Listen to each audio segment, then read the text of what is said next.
Hi, and welcome to another episode of Art Source. Today we're going to be looking at how to make your own transfer paper or how to transfer your own images when you don't have trace paper or transfer paper available. So first off, let's start with what is transfer paper? Transfer paper is carbon paper. They're typically the same thing. You're going to find one side of the transfer paper when dealing with gray is darker than the other. So we're always going to do dark side down. And whenever you're trying to trace a template or an image, in this example, we'll be doing this flower here. Whenever you'd like to trace it, you're going to put dark side down on top of your substrate, whether it be canvas or panel, and then you're going to actually just trace the outline of the shapes that you want to encounter. Now let's say that you do not have trace paper available and you're trying to work out something on a pinch. So what we're going to do is we're going to create our own trace paper. You can take any piece of Xerox copy paper and any number 2 pencil. In this case, I'm going to be using a Faber-Castell 2B pencil stick. This is just like what would be the inside of the pencil. And what you're going to do is just take your copy paper and you're just going to create a mark making all the way across. And just get some of that kinesthetic movement going, where you are getting the graphite on the paper. We're going to spin this bad boy around, do it the other way.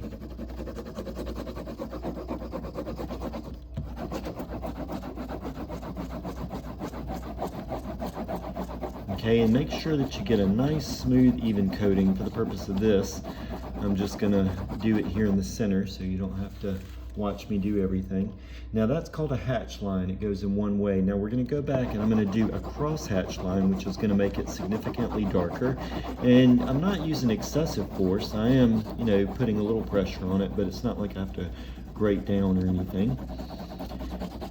And so I'm just going to do this little strip, but you can do the entire paper, and then you can do a third way where it's just vertical or horizontal lines, so that you have 3 good passes of material. And so you see there we have what would be like a first layer, a second layer, and a third layer. So you want to do 3 layers covering the whole paper. Then you can take your canvas, substrate, whatever. I'm going to use this canvas paper pad here, and you lay the graphite side down so it becomes your custom transfer paper. And then we'll just use this image of this dog here. If I wanted to trace something like the eye, I would just hold the dog or the image down and trace the key shapes that I am looking for. You can focus on color, you can focus on value, how you actually customize and trace the things are up to you, but you can just do some key pieces, and then you'll notice that they transfer onto the paper. You see the dog's eye there? So if you ever get in a pinch and you need to make your own transfer paper, that's a quick solution for you.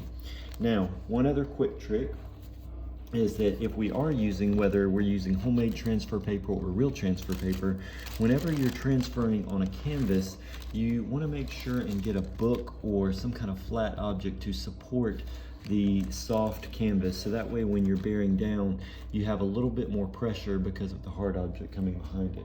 So in this case, I might just take something small.